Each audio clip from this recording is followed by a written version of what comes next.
Was 24 years old, thinking I had my life together, only to be stood up by the one person I thought cared about me. His name doesn't even matter anymore, he's just another chapter closed, another scar added to the collection. But I didn't know that at the time. I was still clinging to hope, still convincing myself that he'd text back, apologize, and everything would go back to normal. But that's not how it happened. I was sitting in the little cafe down the street from my apartment. It was our favorite spot, where we shared countless lattes and dreams of the future. I'd gotten there early, excited to see him. I even wore the dress he liked, the one that made me feel special. As the minutes turned into hours, reality began to sink in. The other customers came and went, their conversations blending into a meaningless buzz in the background. My coffee grew cold, just like my heart. I kept checking my phone, over and over, praying for a message that never came. By the time I finally accepted that he wasn't coming, the cafe was almost empty. The barista gave me a sympathetic smile as I gathered my things and walked out. I could feel the tears welling up, but I refused to let them fall. Not in public. Not here. I made my way back to my apartment, each step heavier than the last. It felt like the universe was mocking me, my life falling apart in slow motion. I was so lost in my thoughts that I almost didn't notice him. Tom, my new neighbor, was standing in the hallway just outside his door, fumbling with his keys. We'd only exchanged a few words since he moved in a couple of weeks ago. He seemed nice enough, a bit reserved, but I didn't pay much attention. I was too wrapped up in my own world. But that night, something was different. He looked as defeated as I felt. Rough night? I asked before I could stop myself. My voice sounded brittle, like it might crack at any moment. Tom glanced up, surprised. For a second, I thought he might ignore me, but then he sighed. You could say that. I wasn't in the mood to talk, really, but something about the way he said it made me pause. There was a heaviness in his voice that echoed what I was feeling. Me too, I admitted, leaning against the wall. I didn't have the energy to make it inside just yet. Got stood up. He nodded, his eyes clouding over with something I couldn't quite read. I just got dumped, he replied, his voice flat. Oh, I said, not really knowing what else to say. I'm sorry. Yeah, me too, he replied, finally getting his door open. But instead of going inside, he turned to face me, leaning against the doorframe. It sucks, doesn't it? Putting yourself out there, thinking you've found someone, only for it to fall apart. I nodded. Yeah, it does. For a moment, we just stood there in silence, two strangers sharing the same pain. It was strange, how comforting it was to know that someone else was hurting too. I wasn't alone, even if it felt like it. You want to come in? He asked suddenly, breaking the silence. I mean, it's not like I'm doing anything tonight.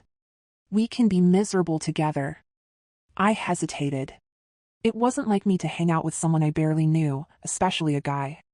But there was something about Tom that felt safe, familiar even. Maybe it was the way he looked at me, not with pity, but with understanding. Sure, I said, surprising myself. Why not? I followed him into his apartment, which was still mostly bare, just a few pieces of furniture and boxes scattered around. It was clear he hadn't fully settled in yet. Sorry about the mess, he said, motioning for me to sit on the couch. I haven't really had the energy to unpack. No worries, I replied, taking a seat. I get it. He disappeared into the kitchen and came back with 2 beers. It's all I've got, he said with a shrug. Beer's fine, I said, accepting the bottle. We sat there in silence for a while, sipping our drinks. It wasn't awkward, though, just quiet. Like we both needed time to process what had happened. Do you want to talk about it? I asked after a few minutes. Tom sighed, running a hand through his hair. I don't know. It's all still kind of raw, you know? We were together for 2 years. I thought she was the one, but I guess she didn't feel the same. I nodded, understanding all too well. Yeah. It's the worst when you're the only one who's all in. He looked at me, his eyes softening. What about you? What happened tonight? I hesitated, not sure if I was ready to relive the evening, but something about Tom made me want to open up. Maybe it was the beer, or maybe it was just the fact that he seemed to get it, but before I knew it, I was telling him everything, about how we met, how things seemed so perfect, and how I'd been stood up with no explanation. By the time I finished, I felt like a weight had been lifted off my shoulders. Tom listened without interrupting, just nodding along, occasionally offering a sympathetic comment. It was nice, having someone who understood. Sounds like he's an idiot, Tom said when I was done. You deserve better than that. I smiled, even though it didn't quite reach my eyes. Thanks. We fell into another comfortable silence, the kind where words weren't necessary. I felt a little lighter, like maybe the night wasn't a total loss after all. I glanced over at Tom, wondering what he was thinking. There was a sadness in his eyes, but also something else, something that made me feel connected to him in a way I couldn't explain. I don't know about you, Tom said suddenly, but I don't feel like sitting around moping all night. What do you say we get out of here? Do something spontaneous? I raised an eyebrow, surprised by the suggestion. Like what? He grinned, the first real smile I'd seen from him all night. I don't know. Let's just go. Walk around, find something to do. Anything's better than sitting here, right? I hesitated, but the idea of doing something, anything other than wallowing in my misery sounded appealing. Okay, I said finally. Let's do it. Tom's grin widened. Great. Let me grab my jacket. As he disappeared into his bedroom, I found myself smiling too. It felt good to do something spontaneous, to not overthink for once.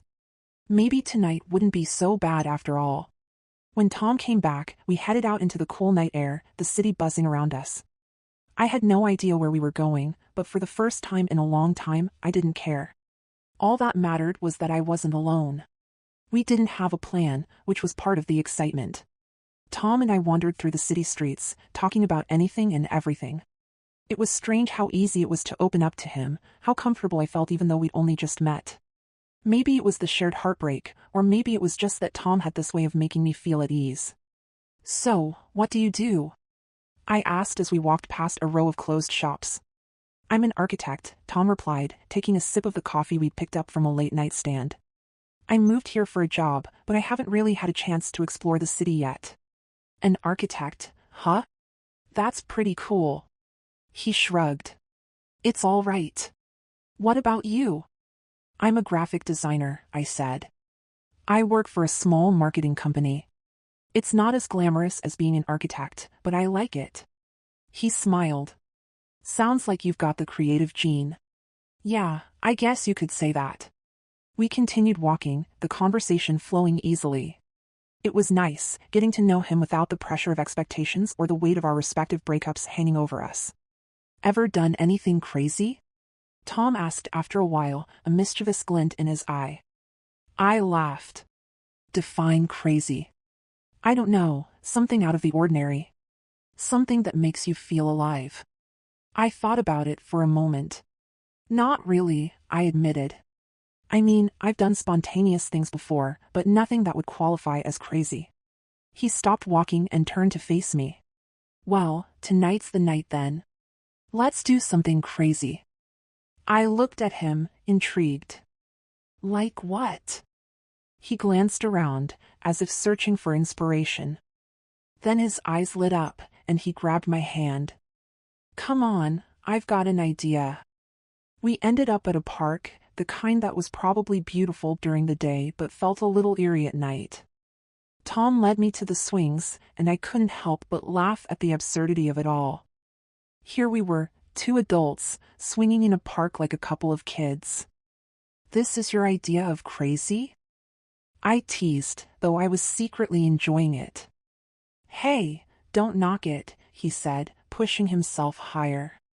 There's something liberating about letting go, don't you think? I had to admit, he was right.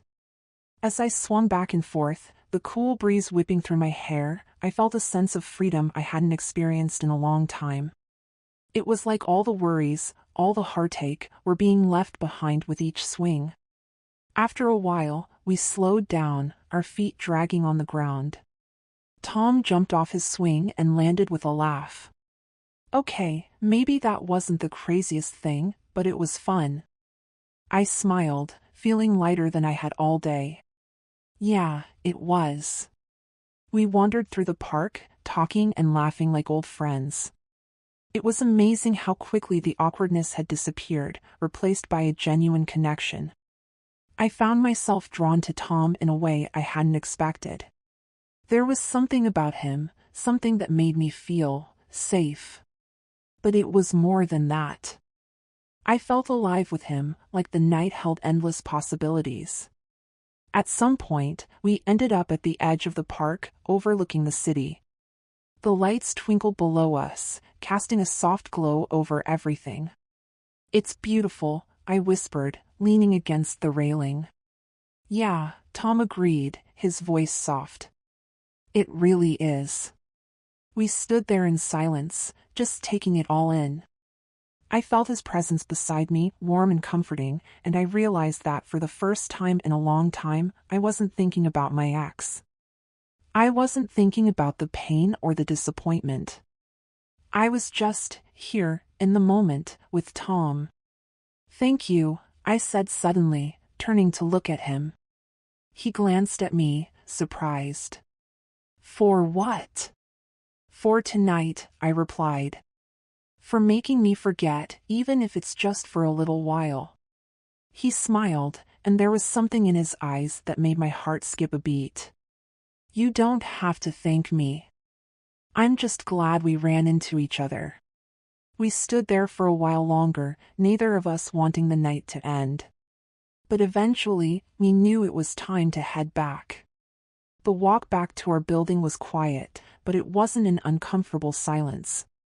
It was the kind of silence that happens when words aren't needed, when everything that needs to be said has already been expressed. When we reached our apartment doors, I hesitated, not wanting to say goodbye just yet. Tom seemed to feel the same because he lingered too. "Do you want to come in?" I asked, the words out before I could second-guess them. He looked at me, surprised. "Are you sure?" I nodded, feeling a strange sense of certainty. "Yeah. I'd like that." Tom smiled, and there was something in his expression that made my heart flutter. "Okay." I unlocked the door and let him inside. My apartment was small, but cozy, filled with all the little things that made it feel like home.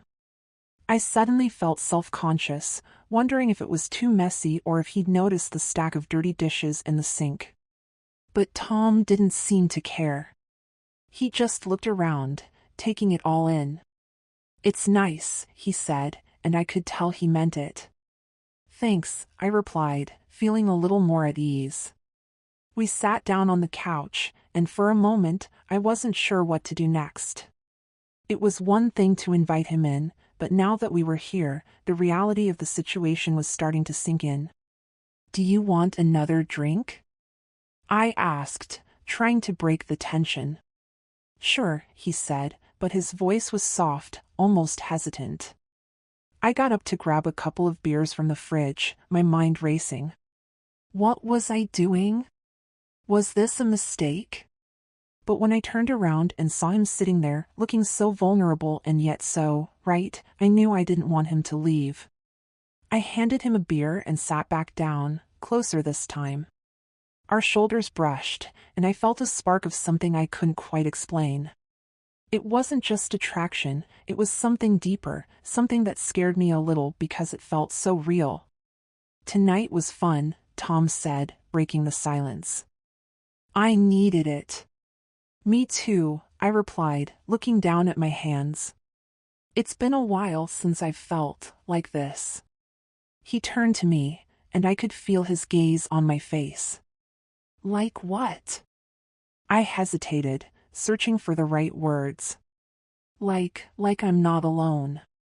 For a moment, he didn't say anything, and I wondered if I'd said too much. But then he reached out and took my hand, his touch warm and reassuring. "You're not alone," he said softly, and I could hear the sincerity in his voice. "Not tonight." I looked up at him, and the intensity in his eyes made my heart skip a beat. He wasn't just talking about tonight, I realized. He was offering something more, something I wasn't sure I was ready for, but something I knew I wanted. Before I could think it through, I leaned in, closing the distance between us. Tom's eyes widened in surprise, but he didn't pull away. Instead, he met me halfway, our lips brushing softly at first, then with more urgency. The kiss was electric, sending a jolt of warmth through my entire body. It was like all the emotions we'd been holding back were finally being released, all the pain and loneliness melting away in that moment. I didn't want it to end, didn't want to lose this feeling. When we finally pulled apart, we were both breathing heavily, our faces inches apart. I could see the same mix of emotions in his eyes: desire, uncertainty, hope. It was overwhelming, but in the best way possible. "Tom," I whispered, not sure what I was going to say, but needing to say something. He cut me off with another kiss, this one deeper, more intense. His hand cupped the back of my neck, pulling me closer, and I could feel the heat radiating from his body. It was like everything else faded away, the world outside disappearing until there was only the two of us, lost in the moment. I knew then that whatever happened next, I wouldn't regret it. I couldn't. When I woke up the next morning, sunlight was streaming through the curtains, casting a warm glow over the room. For a moment, I didn't move, just lay there, letting the events of the previous night wash over me. It felt surreal, like a dream I wasn't ready to wake up from. But then I turned over and saw Tom lying next to me, his face peaceful in sleep, and I knew it wasn't a dream. It had really happened. We'd really happened.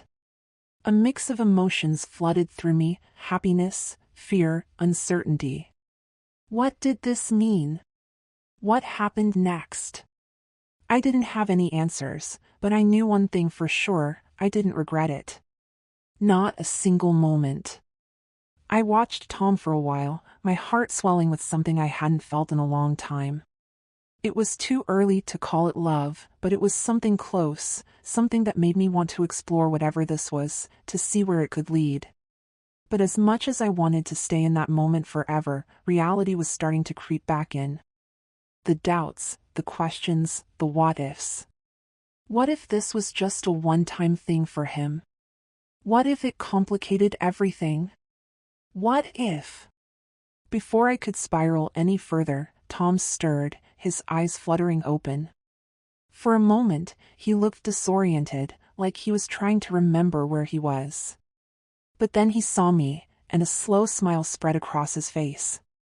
"Morning," he said, his voice husky with sleep. "Morning," I replied, suddenly feeling shy. He reached out, brushing a strand of hair away from my face. "You okay?" I nodded, though I wasn't entirely sure. "Yeah. Just thinking. About last night?" "Yeah." Tom propped himself up on one elbow, his expression softening. "Listen, I don't want you to feel like you have to say anything, or that this has to mean something more than what it was. But I also don't want you to think that it didn't mean anything to me, because it did. It really did." I looked into his eyes, searching for any hint of insincerity, but all I saw was honesty. It was like he was laying everything out on the table, letting me decide what came next. "I don't regret it," I said finally, the words coming out stronger than I expected. "But I'm not sure where we go from here." "Neither am I," he admitted. "But maybe we don't need to figure it out right now. Maybe we just see what happens?" It was a simple suggestion, but it felt right. We didn't have to have all the answers right away. We could take it one step at a time, figure it out as we went. "Yeah," I said, smiling for what felt like the first time that morning. "I'd like that." Tom smiled too, and the warmth in his eyes made all the uncertainty fade away. For now, it was enough. We spent the rest of the morning together, talking, laughing, just enjoying each other's company. It was easy, comfortable, like we'd been doing this for years instead of just one night. And as the hours passed, I found myself wanting more, wanting to explore whatever this was between us.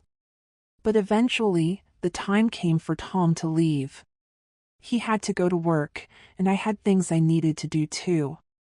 But as he was getting ready to go, he turned to me, a serious look on his face. "Can I see you again?" he asked, almost hesitantly. I felt a warmth spread through me at the question. "Yeah," I said softly. "I'd like that." He smiled, relief washing over his face. "Okay. I'll call you later?" "Definitely." And with that, he leaned down, pressing a soft kiss to my lips before heading out the door. I stood there for a moment after he left, letting it all sink in. It wasn't what I'd expected, none of this was, but maybe that was a good thing. Maybe this was exactly what I needed, something unexpected, something real. As I got ready for the day, I found myself smiling, a sense of hope blooming in my chest. Whatever happened next, I knew one thing for sure, I was ready to find out. Over the next few days, Tom and I fell into an easy routine. We'd text throughout the day, little messages that made me smile, and in the evenings, we'd either hang out at one of our apartments or go out somewhere in the city. It was like we'd known each other for years, the connection between us growing stronger with each passing day. It wasn't just about the physical attraction, though that was definitely there. It was more than that. We talked about everything, our pasts, our dreams, our fears. We shared stories, laughed at old memories, and slowly, I found myself opening up to him in a way I hadn't with anyone else. One night, about a week after that first spontaneous adventure, we were sitting on the couch in my apartment, a movie playing in the background. I wasn't really paying attention to the screen, though. My mind was on Tom, on the way he was gently playing with my hair, his touch sending little sparks of warmth through me. "Can I ask you something?" I said, breaking the comfortable silence. "Anything," he replied, his voice soft. "Why did you ask me to go out that night?" "I mean, you didn't even know me." Tom was quiet for a moment, like he was choosing his words carefully. "I guess. I just felt like you were someone I could talk to. Someone who would understand." I looked up at him, surprised by the honesty in his voice. "Understand what?" He sighed, his hands stilling in my hair. "I don't know. Life, I guess. It hasn't exactly been easy lately, and I needed someone who wouldn't judge me for feeling like I wasn't holding it all together." I reached out, taking his hand in mine. "I get that. I've felt the same way." He smiled, but it didn't quite reach his eyes. "I think that's why I was drawn to you, Anne. You're real. You don't pretend to have it all figured out, and that makes it easier for me to be myself around you." His words touched me in a way I hadn't expected. It wasn't often that someone saw through the walls I'd built around myself, but Tom had, and it made me want to do the same for him. "Tom," I said softly, "you don't have to pretend with me. Whatever you're going through, I'm here. You don't have to go through it alone." He looked at me, and for a moment, I saw a flash of something deep in his eyes, something vulnerable, raw. It was like he wanted to say something, but the words were caught in his throat. "I appreciate that, and," he said finally, his voice thick with emotion. "More than you know." We didn't say anything else after that, just sat there, holding each other. And in that silence, I felt a bond forming between us, something that went beyond just the physical. It was like we were both finding solace in each other, two people who'd been hurt by life, but who were slowly healing together. Things continued like that for a while, Tom and I growing closer with each passing day. But as much as I was enjoying our time together, there was a part of me that was still holding back, still afraid to fully let him in. It wasn't that I didn't trust him, it was more that I was scared of getting hurt again, scared of letting myself feel too much. One night, about a month after we first met, Tom invited me over to his apartment for dinner. He'd cooked, and the smell of homemade lasagna filled the air as soon as I walked in. It felt so domestic, so right. Wow, this smells amazing, I said, grinning as I took off my coat. Glad you think so, Tom replied, a playful smirk on his face. I may have gone a little overboard. We sat down to eat, the conversation flowing easily as usual. But there was something different about tonight, something in the air that made my heart beat a little faster. It was like we were both on the edge of something big. After dinner, we moved to the couch, our usual spot. But instead of turning on the TV, Tom took my hand, his expression serious. And there's something I need to tell you, he said, his voice steady but tinged with nervousness. My heart skipped a beat. What is it? He took a deep breath, his eyes locking onto mine. I've been thinking a lot about us, about what we have, and I don't want to keep anything from you. I want to be completely honest. My mind raced, wondering what he could possibly have to tell me. But I stayed quiet, waiting for him to continue. The truth is, he said, his voice barely above a whisper, I'm falling for you, Anne. And it scares the hell out of me because I wasn't expecting this. I wasn't looking for it. But now that it's here, I can't ignore it. His words hit me like a ton of bricks, the weight of them settling in my chest. I could see the vulnerability in his eyes, the fear of rejection, but also the hope that maybe, just maybe, I felt the same way. I took a deep breath, trying to steady my racing heart. Tom. I feel the same way. I've been scared to admit it, even to myself, but I can't deny it anymore. I'm falling for you too. Relief washed over his face, and in an instant, he pulled me into his arms, his lips crashing down on mine. The kiss was full of all the emotions we'd been holding back, all the fear, the hope, the desire. It was like a dam breaking, all the pent-up feelings flooding out at once. When we finally pulled apart, we were both breathless, our foreheads resting against each other's. I'm so glad you said that, Tom whispered, his voice full of emotion. I've been going crazy trying to figure out how to tell you. I smiled, my heart swelling with affection for this man who'd come into my life so unexpectedly. You don't have to figure it out alone anymore, I said softly. We're in this together. And in that moment, I knew that whatever came next, we'd face it together. Because this wasn't just the start of something new, it was the start of something real, something that could last. The weeks that followed were some of the happiest of my life. Tom and I were inseparable, our bond growing stronger with each passing day. It was like everything had fallen into place, like all the pieces of my life had finally come together. We spent our days exploring the city, trying new restaurants, going to art galleries, and just enjoying each other's company. And at night, we'd curl up on the couch, talking for hours about anything and everything. It felt so natural, so easy, like we'd been doing this for years. But as much as I was enjoying our time together, there was still a part of me that was holding back. I hadn't told Tom everything about my past, about the pain and the heartache I'd gone through before we met. I was scared that if I did, it would change things between us, that he'd see me differently. One night, as we were lying in bed, Tom wrapped his arms around me, pulling me close. And, he said softly, his voice full of concern, I can tell something's been bothering you. You don't have to talk about it if you're not ready, but I want you to know that I'm here for you. Whatever it is, we'll get through it together. His words broke something inside me, and before I knew it, the tears were falling. I hadn't realized how much I'd been holding in, how much I needed to let it out. I've been so scared, I whispered, my voice trembling. Scared that if I told you everything, you'd see me differently. That you wouldn't want to be with me anymore. Tom's grip on me tightened, his voice full of emotion. And nothing you could say would make me want to leave. I'm here, no matter what. You don't have to be afraid. And so, with tears streaming down my face, I told him everything.